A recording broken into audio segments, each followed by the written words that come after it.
All right, Golf Swing Junkies. I've got one of the very best to hit it ever on here. Well, at least I loved his golf swing. If you're watching on YouTube, there he is, looking very relaxed, and it's Hunter Mahan. Hey, buddy, how are you? Welcome to the show. I'm doing great. Thanks for having me on. My pleasure, man. I've been trying this for so long. I've been such an avid fan of your golf swing from since Moby Dick was a minnow. But before I'm getting ahead of myself, look, everyone knows who Hunter Mahan is if you've swung a golf club. But let's, for the folks around the world, because this is global, let's sort of introduce you. So tell us just a little bit about you, please. Um, well, I turned pro in sort of 2003. Went to Oklahoma State for a few years, and always enjoyed playing golf for sort of many different reasons. Yeah. And kind of was an only child, so it was something I could kind of dive into by myself. And I think I enjoyed tournament golf in the process of getting better sort of through my young days to junior to college professional, right? I think playing professional seemed so out of touch, but Really? I was never someone probably who dreamed of making the final putt at the Masters or anything like that. I think I was always just enjoyed it and never thought I would achieve what I achieved. The things I loved were like the Ryder Cup and the President's Cup and the team aspects of things I enjoyed playing in college for Oklahoma State, historic program. And man, the success that I had on tour was incredible. And I felt so lucky and privileged to be a part of that. And to win 6 times and to win a couple of WGCs, to beat Rory McIlroy in the finals, to kind of go up against the best in those type of situations was really incredible and neat. And when I look back, it was overwhelming to think of being there, right? Like when you're a kid, it just feels like you were just there. It was just sort of a part of the journey. But to look back on that and think that I did that and I was a part of that, I feel very proud and almost surreal to kind of see the experiences that I've had. You know, Hunter, you're one of the good humans to play the game because you're so modest about everything you achieved. So I'm gonna break some of these down and sort of learn lessons from what was a fantastic career. I mean, so many golfers listening to this, if I said, hey, you're going to win 6 times on the PGA Tour, I could offer that to PGA Tour players right now, and they'd be like, sign me up, I'm out of here. I mean, what you achieved was momentous, honestly. So let's do this. You grew up in California. A lot of people won't know, you played a year of college golf at USC, University of Southern California. Now, here in 2023, we're in the era of the NIL and the transfer portal in college and stuff. You were before all of that, but you transferred from California to Oklahoma State. So for the aspirant collegian who's listening to this, not that as a former college coach myself, I'm advocating transferring, but talk about that a little bit, please. Just the move from California to Oklahoma State. What prompted it and what advice would you give? Well, what prompted it was pretty simple. When I got to USC, I grew up, it's funny, my process was like USC and Oklahoma State. Those were like the two schools I was going to go to. I was a big USC fan when I was a kid. USC is an incredible private institution, incredible truck of alumni from all different fields. It was a place that I wanted to go. And Oklahoma State was something so on the periphery. But then we moved to Dallas, and then all of a sudden it became right next door to me, and Coach Holder and Coach McGraw followed me all the time. I mean, literally like every event, they probably saw every shot for at least 2 years. And but USC was just a better institution and it was a better school, right? So if something didn't work, it was maybe a better place to set up. But soon I was there, it was not, I needed a good environment and I needed to be really around coaches and people that could help me continue to grow. I wasn't at the time, I don't think, mature enough and to just kind of do it on my own and just sort of figure it out. I still needed support in a big way. And I just didn't feel like that at SC was the best place for me to grow and to become the best golfer that I could be. And it was pretty quick. I mean, I had meetings with the coach very quickly. So it wasn't a surprise at the end of the year. I told him numerous times that I wasn't happy, and I wasn't happy. I just wasn't in the right place for me at that time. And and it was, my golf was good when I got there, but then it sort of got less and less. I just was finding it harder to be the best person I could be and be the best golfer that I could be. I was basically distancing myself from the program. Mm-hmm. I knew I just wasn't going to be there in the very, very end. Gotcha. And I decided to transfer, and Oklahoma State was there, and got there, and it wasn't like, oh, I just walked in the school and everything was great, and all of a sudden my game got better. It was quite a process for about probably 2 months where I needed to. It was like, I needed to reestablish myself as a golfer a couple months, and then I got the support from the coaches and the players, and just the whole environment there is so focused on winning and being, and there's a process every day that coach has, Mm-hmm. with just a few rules and a few things that we are going to be. This is what it means to be an Oklahoma State golfer, and he does not let off of that. It's not a lot of things; it's just a few. Hey, you bring up a good point, because I think for all golfers who want to get better, no matter what your station is in the game, a little structure, a little discipline, certainly a little environment is a good idea. And that brings the question for me is, like, from Southern California to Stillwater, Oklahoma, is that's like two different countries essentially.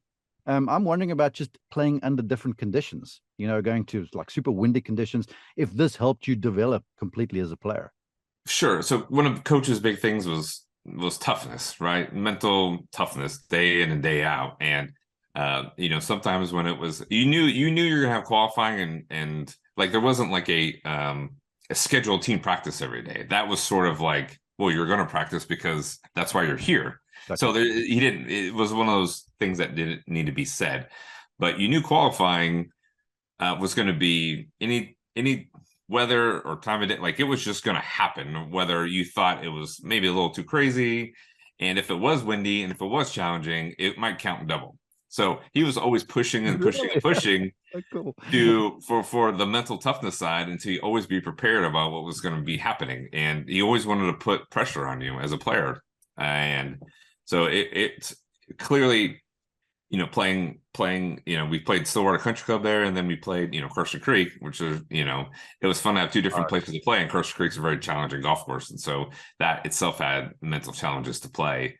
And like I said, USC just lacked structure. And part of it was from where it was, right? It's in the middle of kind of Los Angeles. You just don't have the facility. You can't build the facilities that you would like to. You sort of need to compete in college golf at that time. And even now, you look at all the programs that have incredible, they have basically their own golf course, and they've got gyms, and they've got these incredible indoor facilities and basically teaching studios. And if you can't provide that to some of these players, I mean, it's going to be a very difficult track for you as a coach to recruit great players. I'm glad what you said, because for the young golfers listening to this, you got a multiple PGA Tour winner, a winner of both the Haskins and the Hogan Awards for the outstanding college player in 2003. You won. And I love the fact that you would talk about the toughness of the conditions, because I contend that if you play the ball down, if you play in the wind, you're going to learn to become a really sound ball striker, which is something you kind of hung your hat on throughout your career.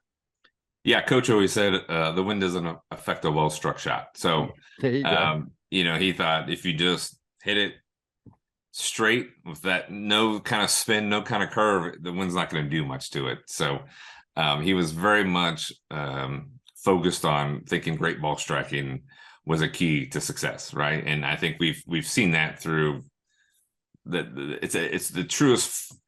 It's just, if you look at all the great players, are all great ball strikers. Mm-hmm. I mean, I think Phil Mickelson might be the only one you could say that I don't know if he's a great ball striker, but he's a great player.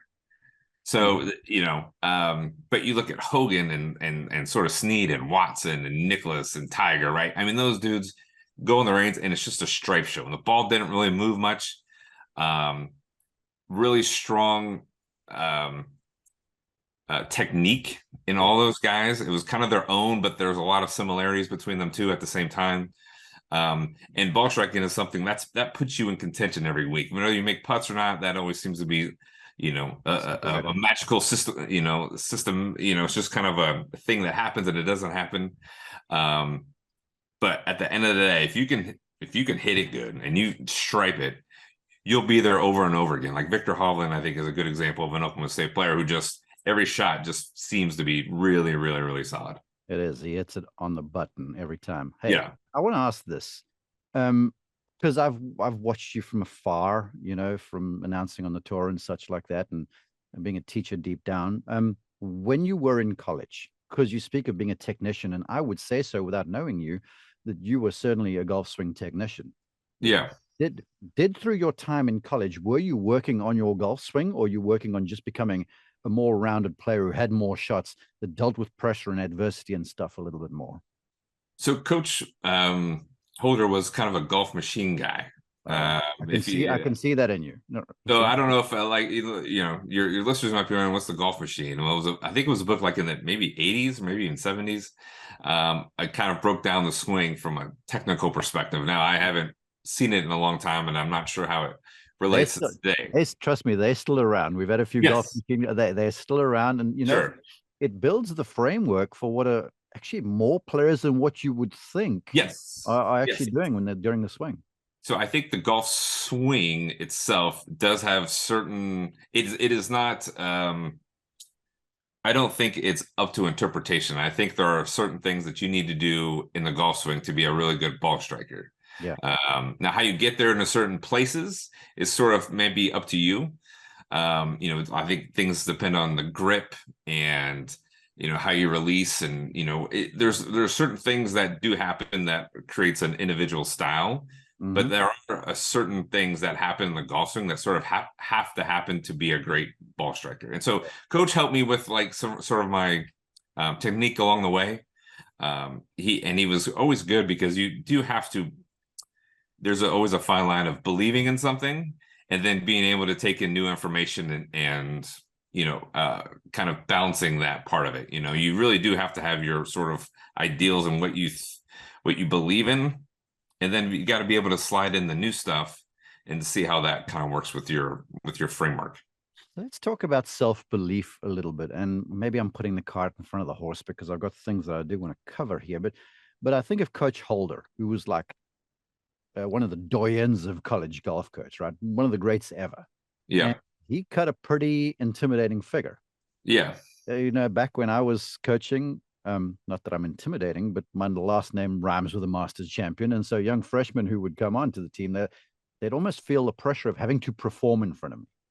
And I'm sure playing for Holder, there was the same thing. Talk about managing that. Well, the expectation of what he is, who he is. He's had all these legends play for him, and then you coming in here and you're trying to be the best that you can be. Yeah, I think he always did a good job of making it very clear and very simple for everybody. It's just, you're going to be on time, you're going to work hard, and you're going to go to class, right? Those are kind of the three things as a college student that he wants to see. And so, and there was also a way, along the way, you figured out how to play, right? He was always big into, most shots were missed before you even take the club back. And so he'd walk with kind of everybody for the first few tournaments and sort of create that standard. And then you just sort of try to continue that as you go. I don't think I needed to continue that further and build that into my pro career more. I think I needed to probably focus on that better. But it's easy to let the results get in the way of the process. Mm-hmm. And that's a big deal, I think, for young players, is don't be in a hurry to get results. Being in the moment and just doing the right things over and over again are really the hardest, but they're the most important things to do.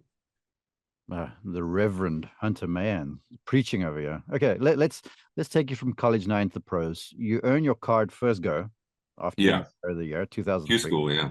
Which is an achievement. I still wish they'd bring Q school back, but that's an aside. Okay. And then you win just a few years after that at the Travelers Championship. The young professional getting on tour. Now, I feel like nowadays, because these young players, maybe Victor Hovland or Colin Morikawa, coming out, they just seem so ready. And perhaps they are. But tell people, it's not that easy to just come out and make a splash, no matter what your resume is. I mean, you came out as a star, and still it took you a little while before you got your first victory.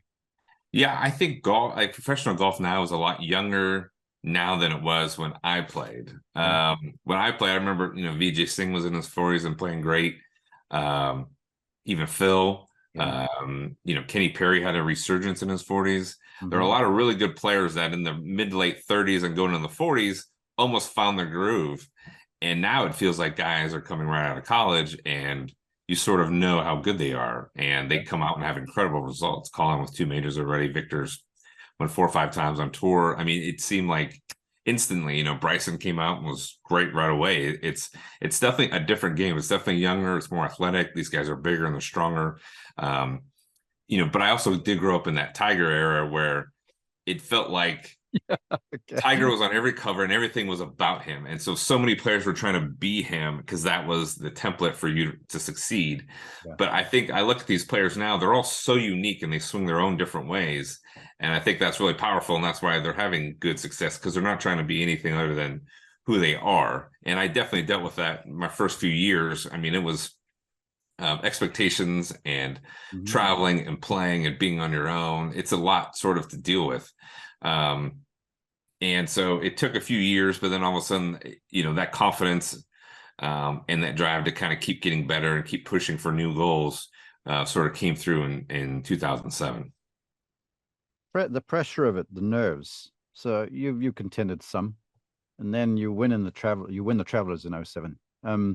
You'd been close a few times.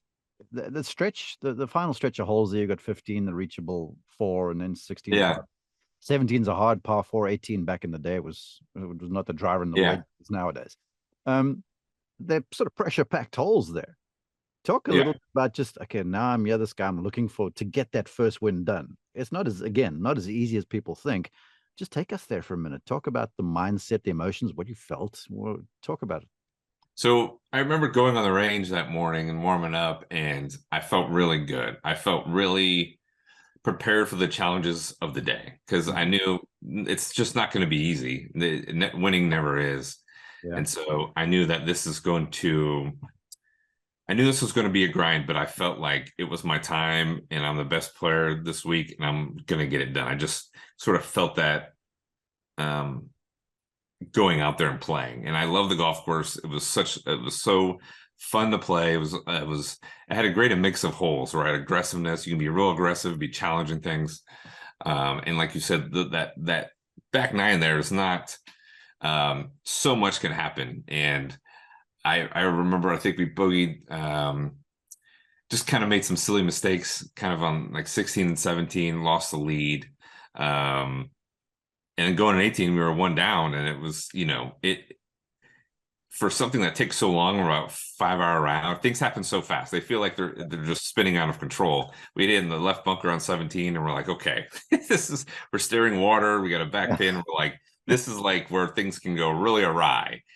So kind of hit it over the green, and if you've ever been there, that's a really challenging shot because you're going uphill and it goes away from you. There's water.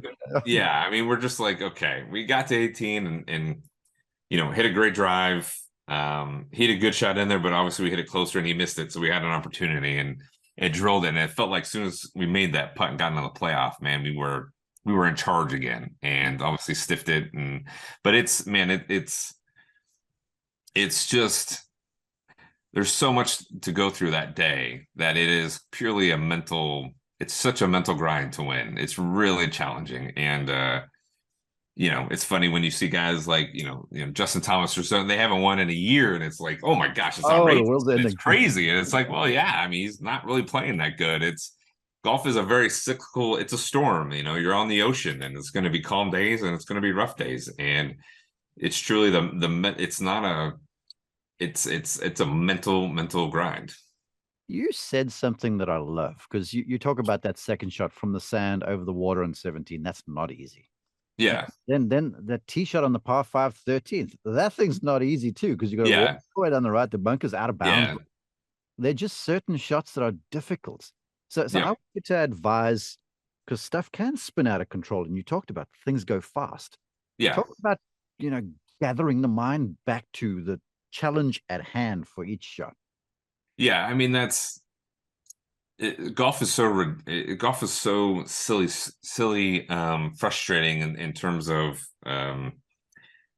it's like being a parent. I didn't realize that you want your kids to learn from their mistakes and then grow and mature. Mm-hmm. But the reality is you're gonna have to keep saying this stuff over and over and over again. They're just kids. Their brains just aren't even close to developed yet to understanding the world around them.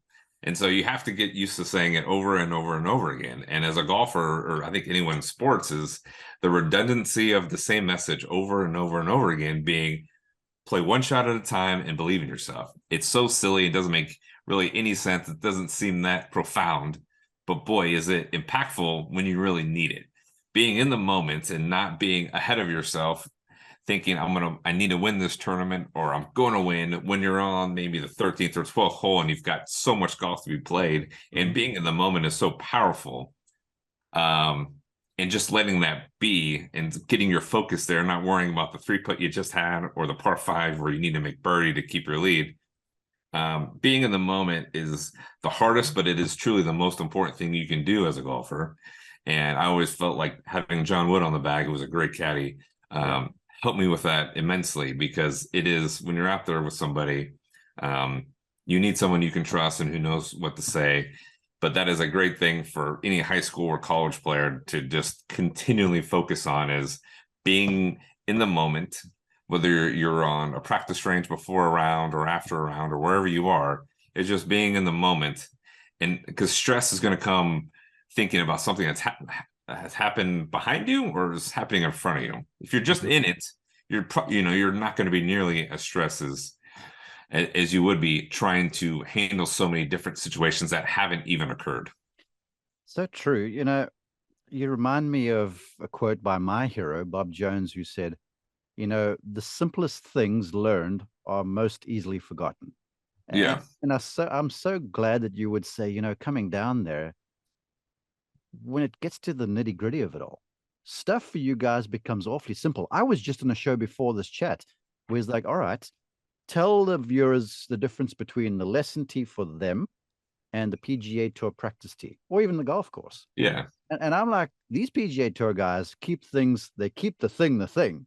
There's Yeah. other noise going on. Yeah. Out there. Well, I just saw a thing about Dustin Johnson.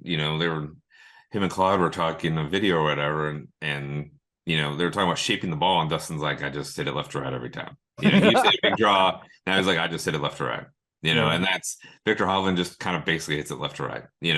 Jordan Spieth's a drawer and he likes to maneuver. He's an artist, right? That's just who he is.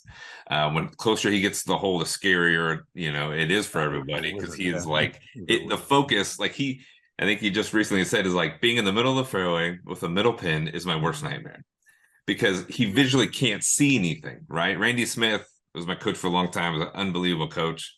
He's Scotty Scheffler's guy. He doesn't get enough attention for how good he is. Always said, pros are so good out of the trees because it's so visual and it's so clear what you have to do. Your thinking is turned off. Now you're just in the artist side of it, and now you just have to do it. And so when you can just kind of focus on one thing and kind of see it all the time, I think that does simplify the game a lot. And when you're playing a game with as much pressure as we do, and as many distractions as there are, making it simple could be easily your best strategy. Man, you're giving me goosebumps over here, and I can't write fast enough for the record. Okay, let's talk. Well, hopefully you're recording this. I'm recording this, but I got to make show notes. Hey, again, folks, mea culpa. I'm a golf swing junkie. Whenever Hunter Mahan was on the range, I would wander by. I would never interrupt, and I would just stand there and watch you hit. And this was in the Sean Foley days. And a few things jumped out to me: the diligence of what you were doing, the focus of how you were practicing, and then just the quality of the ball strike. Thing came out of you were just stamping out shot after shot after shot, very little movement. So I find it fascinating that you would talk about, creating shots and seeing avenues and stuff like that. So let's talk about you and your approach to the ball striking, because it was a symphony when I used to watch you.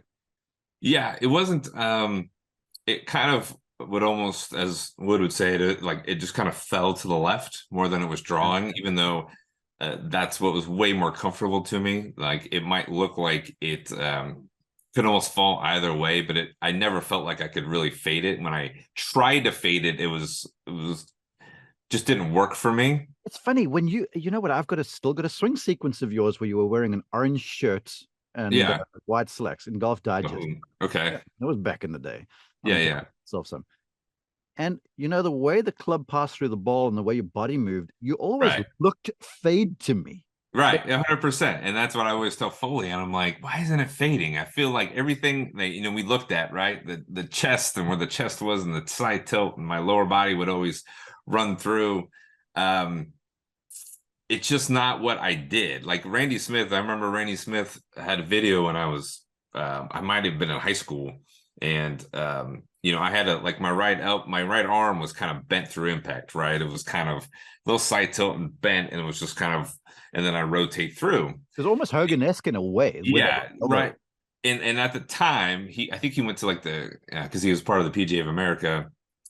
He went to one of those big summits and he was giving a speech and had some videos and pictures and he showed it and he's like, and at the time, that's not what was being taught, right? It was it was just, and this was years and years ago. So, and he was like, and he showed this video and showed a picture and he's like, this ball went, 290 on a string. Mm-hmm. And he's like, I think I should fix it. But he's like, obviously I'm not, because this is sort of his DNA. Right. And so, discover a teacher's greatest challenge is discovering the player's DNA. Mm-hmm. And not messing with that, and then also figuring out how do I make them better without destroying the DNA. So it's a very, very challenging thing because you're always trying to find the solution, but you got to find the problem first. And sometimes the problem is hiding in the fix as well, right? It's a confusing thing to say, but you can see a few things wrong, but one of those things that's wrong is the thing that's keeping it together at the same time. Exactly right. You said earlier, things the great ball strikers do, and you touched on the grip and the release, which could be, those are things that are idiosyncratic. Yeah. But as you look at good golfers and golf swings, because I'm sure you watch nowadays, you play a little less. What are some things to you that great ball strikers do? And then I'm going to counter with things I saw you do that I'd like to. So you go first. I'll come after you. Well, they have a good, strong left wrist, right? You can kind of go this way, but with a bent one, your body's going to have to get involved in maybe a bad way, right? The club, I think the path should always be out to in, right? If you bring it in, there's going to be momentum and it's going to go out, and then it could, down to get underneath you and everything. And with the club head gets underneath the path, it's not great because now you're messing with face. Yeah, you got to start face gets all crazy. So it's funny when I watch it, I can watch a shot and know immediately whether it was good or bad, right? Or it was like I can just go, nope, that wasn't great. And someone might say, well, how do you know? It's just like, well, you just know, right? You just see how things go through. Mm-hmm. So Colmar cow swing is great. It's really, man, the thing was really, really nice. He's probably a little stiff on the backswing with those kind of lower body. But his path and everything, it's very Dustin Johnson-esque. Yeah. Good, strong left wrist, likes to fade it. Victor's kind of the same. I like Victor's move because it's so his move that I love. There's a uniqueness to it that's solely his identity, right? And you're not going to take his swing and make it Tiger's or make it anyone else's. That is his. Yeah. And as long as he keeps that in that, whatever it is for him to keep that in the neural frame, boy, that's something that's going to last a really long time because that's so ingrained in his DNA. Okay. I love this. Now I'm going to tell you what I saw you do, and you can tell me I'm crazy or you can, you can agree. I will use the picture of yours, man. I'd love a video. Right. But those pictures that I have, all those things you say I agree with. But, for me, because this golf club works in an inclined arc, and a lot of that is defined, yes, by where the wrist is. That's sort of face control and some of it, the path. To me, how the spine angle operates is so important, right? And I used to watch you turn around that spine of yours. You always look plugged into the ground. Right. It never looked like there was any spinal change, and so you didn't have to react and recover with your hands. Right. So I see all the great strikers kind of, they'll wind up on a certain spine angle that might get close to the ground some, but you never see the pelvis pop underneath them prematurely. Yeah, and you did that as nicely as anybody. I think you're 1,000% right, right? Like you do have to remain your spine tilt while you're turning, going through it. Anytime your hips pop or it's very scary because there's going to be a reaction through the arms and the clubs and the hands and everything else, right? It can be a domino effect for something not good. That right elbow of yours, I will contend that Yeah. you were able to keep that thing bent because of the way your spine angle worked. Because if it Yes. straightened, you couldn't do that. Yes. Yeah, for sure. It all worked, right? It all came through the way it should. The lower it was bent and it got low to the ground, right? If your club shaft gets high, that's your face is going to be like this. The lower it gets, it's more stable. So that was just sort of my thing, and I could do kind of over and over again. I could get a little wipey, but I would never hit it left. Yeah. And that was sort of the secret sauce for me. And I think for most good players is they don't hit it both directions. And whenever you hear a player say, I'm hitting it kind of both ways, they're not, they've got absolutely no feel for what's really going on. And when they're playing their best, they're usually hitting the shots they want, or they have one miss. Yeah. So it's predictable. Yes. Hmm. Yes. Hey, help the viewer and the listener, because the listener, you can see this on YouTube. Help them practice properly, because I don't think people really know how to practice. Because the beauty, when I used to watch you, I'd watch the ball striking display that was the driving range, but then I'd watch you go over to short game areas and work hard there too. And it was never really flashy either. There wasn't a whole lot of club stuff going on, yet you had all the shots. So help folks just manage their time and practice their game completely, please. Yeah, I think when it comes to short game is don't overcomplicate it. I always talk to That's Phil what you about. that's what you showed. I mean, Yeah, and I thought Phil was really great about just changing ball position, high and low, medium, change your trajectory, but don't change it by your hands, or make it very simple and just hit a few shots, because you don't need to do crazy things out there. You just need to sort of hit a lot of the basic shots well, right? And so don't overcomplicate things around the green. You're just trying to get it up and down. And sometimes, you watch certain players, everyone's sort of different in how they approach things. I'm more a technician, so that's kind of how I view it, right? You hear Tiger talk about he's drawing it and he's fading it. And he's like, he's an artist, man. He gets around the greens, it's like you can see it in his hands how it feels. But that's like, that's another level of he's a unicorn of golf, right? It's kind of just if you're an amateur out there, just be able to make good solid contact and be able to hit maybe 3 different trajectories, and just maybe using ball position to really accomplish that in changing up clubs. But you don't need to go crazy with it and hit flops and spinners. It's just your skill set is not going to be there for that. Did you move the ball position around with your full swing? Not too much. I mean, you might move it back a little bit. I always had one thing I wanted to do when I was with Sean is hit it a little bit higher. Mm-hmm. I kind of felt like it was a little flat. And so being able to, I always felt like if you can hit it high, I mean, that's sort of what made Tiger sort of crazy, unbeatable when it came to majors and stuff. When he had such an advantage, was he could hit these mid to long irons in another galaxy and can come down. And at that time, you played every US Open, it was the same. It was the hardest greens you've ever played and super, super fast. And Augusta was sort of similar.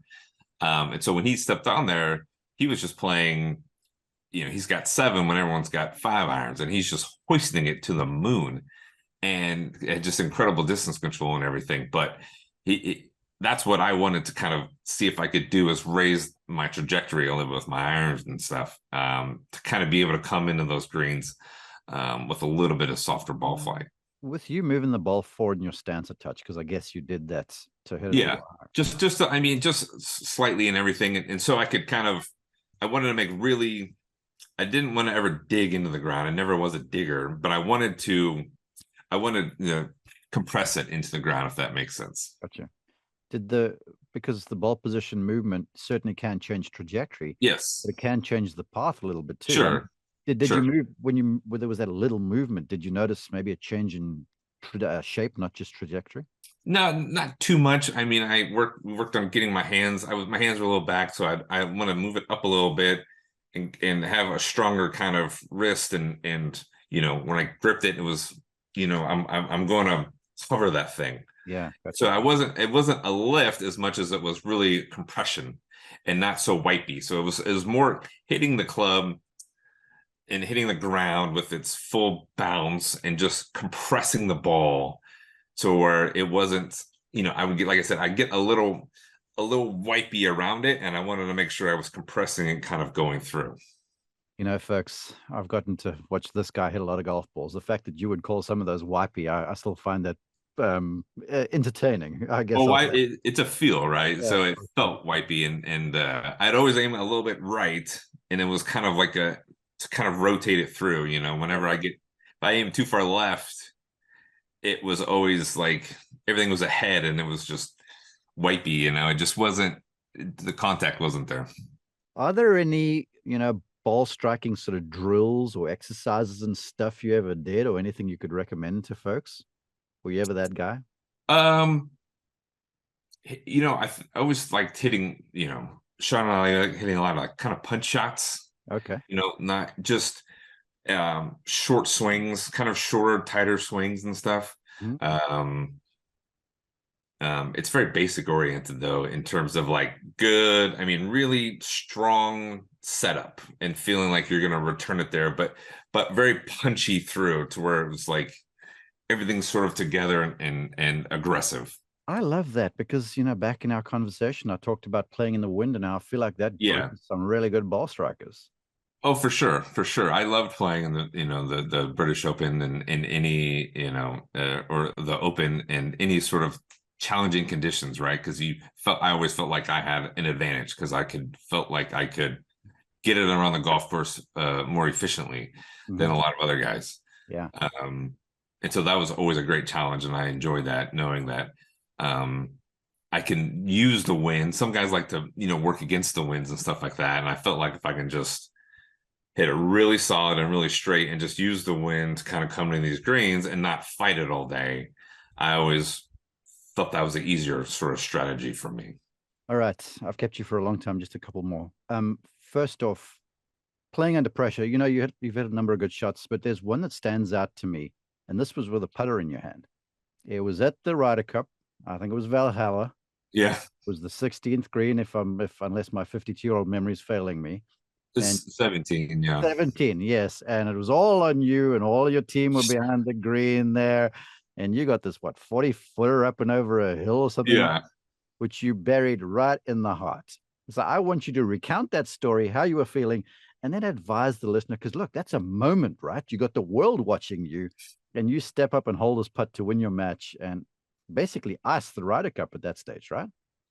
Yeah, it was earlier in the match than you thought, but it was, I always looked up to the Ryder Cup as my pinnacle. I know like winning a major or whatnot, but boy, like for me, being a part of the Ryder Cup and being part of a team and something that only happens every 2 years, right? You're building to this for so long.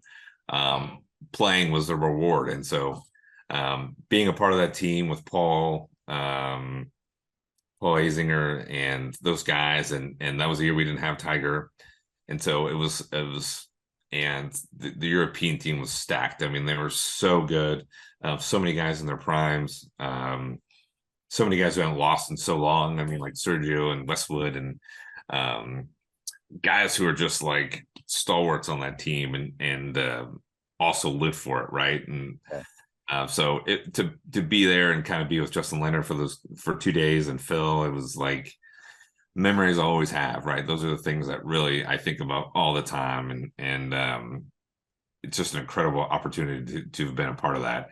And I played the President's Cup before, and that helped me a lot because it's so overwhelming to be in a group with those guys and to feel like I've got to walk into this thing as a part of it, not as I'm trying to prove myself. I felt like I was trying to prove myself the previous year, and We had a good time, but I just felt like I wasn't myself and I didn't enjoy the experience as I wanted to.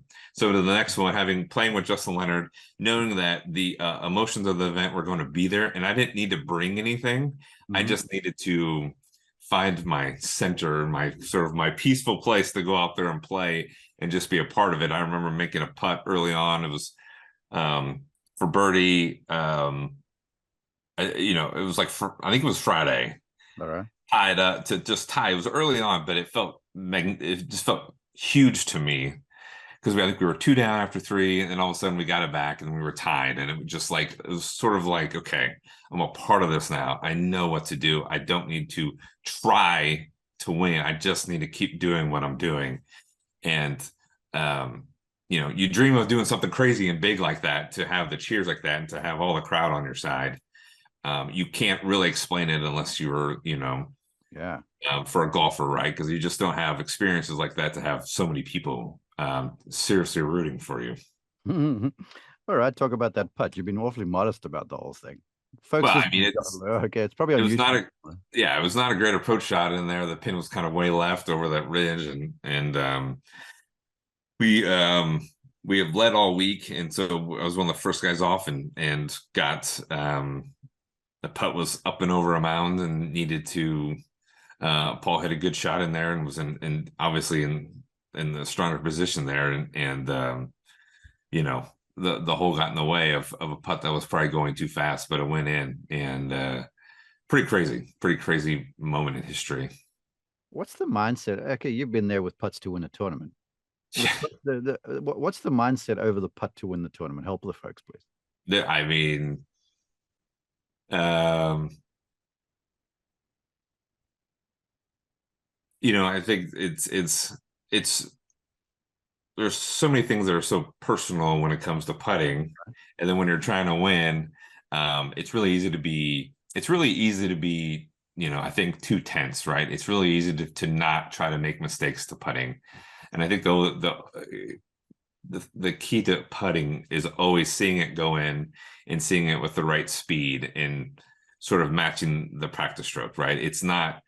It's just seeing it go in and not trying to make it, I think is always the answer to that. But putting is a very personal thing, and it's more artistic than it is technique, right? I think so many guys make putting technical, and it's not a technical thing. It has to really be, 70-30 on the artistic side. Mm-hmm. And you've got any great putter I've ever talked to, man, they're just so visual and they're not so specific. They're just sort of seeing an area and they're just kind of watching it go in the whole time, and the stroke just sort of follows that. Love it. I think you've been more insightful there than watching you, because I can see you thinking so deeply and almost living the explanation. That was really appropriate. It was really insightful. Okay, I want to let you go with your comments now, because you've been a great player. You've been ranked as high as number 4 in the world. You won World Golf Championships events. You've contended in big events. You've won 6 times on tour. You've won around the world. Outstanding college player, got the awards for it. You got to a place in your career where you kind of looked at this and go, wow, okay, I don't know if I'm there mentally anymore. Share the story, and just, as you look back on it, the insights perhaps you could share with the viewer and the listener. Yeah, so I got, I wasn't, a few years ago, was playing and kind of felt like I lost my technique a little bit. It was very challenging for me to kind of figure out what, kind of who I was. It was very challenging to figure out an instructor or someone to help me along that path. Yeah. But been playing golf for a really, really long time. I had, I might have only had 3 kids at the time, but we had them within 3 years of one another. You're a busy man, huh? Yeah. So we had our 4th. She's just turned 3. So, and like I said, I guess we look at things always differently from a golf perspective. I know there's players out there who live and die by golf. I mean, it is their passion. It is their legacy. They talk about legacy and desire to be one of the greats. Those aren't me. I didn't want to have I didn't think of a legacy of golf as anything really that important. I enjoyed it. I really love to play, love the relationships that I made. Like I said, to be a part of the teams, Ryder Cup and President's Cup, and the wins I had, I'm so proud of. But I don't value the legacy of the things I've done that heavily. I think it was great, but I wanted to be home more and live a little bit more of a normal life. I woke up in Minnesota and I looked around the hotel room and I thought, what is this? This is not life. This is just, I'm just doing something to do it. And I had my family we went to California and met up with my family. We went to Truckee the following week. And this is kind of COVID, so it's a crazy time. Yeah. And I looked around and I was like, I've had a great career and this is not a life I want to live anymore. I'm really sick of going on the range on Tuesday, practicing, playing. Like, I want to kind of be home in my bed for quite a long time and just wake up with my kids and wake up with my wife and be a father and sort of be a husband and just kind of be there. And that was just my time, right? And I wasn't playing good, so it wasn't like I was enjoying it. And they're like, well, if you're playing good, would you do it? And I go, I don't know. If I was playing good, I probably would be happy with everything that I was doing, but I just wasn't. I felt like I was trying, but I didn't. The stress, the anxiety of everything, I was like, this is not what I want to do anymore. And I didn't have stress or anxiety when I was playing when I was younger. I was enjoying it, and I was hard. And you are stressed. You know, I remember talking to Jeff Ogilvy one time, and he's like, you know, whether you're winning, it's stressful, and whether you're missing a cut, it's stressful. There's no part of it where it's not stressful. Yeah. There's both sides of it in every place, right? One place is it's hard to win, and other places, why can't I play better? And so I just got tired of asking myself the questions, how do I do this? How do I play? And it was just like, you know, I need to get away from this to figure out if I want to keep doing this. And I haven't really played that much golf in the last 3 years. So I always felt like I felt lucky because my answer was pretty clear. I mean, I was like, hey, I'm very happy with doing something else and figuring out what I really want to do and be passionate about that sort of going forward. Because I'm, you know, just turned 41 and I'm still young and still do plenty of different things. Just figuring out what that is sort of fun and exciting. I got to call, you know, the PGA with Sirius XM and watch Brooks win, and I enjoy the heck out of that. I enjoy watching these players play now in sort of a different light, not being a competitor. Yeah, I have a sense that we should get either a network or certainly PGA Tour Live reaching out to you, because you've got a whole lot of stuff to share. Hey, look, one thing I know for sure, you know, having watched you and listened to you now and you sharing your insights, heroes should get to ride off into the sunset, and I'm glad for you that you did. I appreciate the time and the insights and everything you would share. And I'm sure folks listening want to now find out more from Hunter. Do you tweet? Do you Instagram? Do you do that sort of stuff? And if so, share the handle. Oh yeah, I'm at Hunter Mahan on Twitter and Instagram, and I like them both.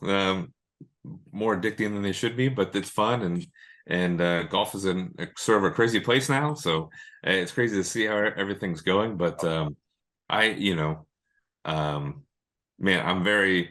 I've had so many people who really know me from being here and tell me how much happier I am here, right? And being here in the moment is very important to me, and I enjoy just being, you know, and taking it easy, you know, because playing golf, being a professional athlete, doing something like that is very challenging, and being away from home is stressful. And so I'm happy. Like I said, I'm more grateful for the things that I've done than anything else, man, and feel very proud of what I've achieved. Kudos to you. Thanks for your time. I really appreciate you, Hunter. Thanks for joining us. No problem. Thank you.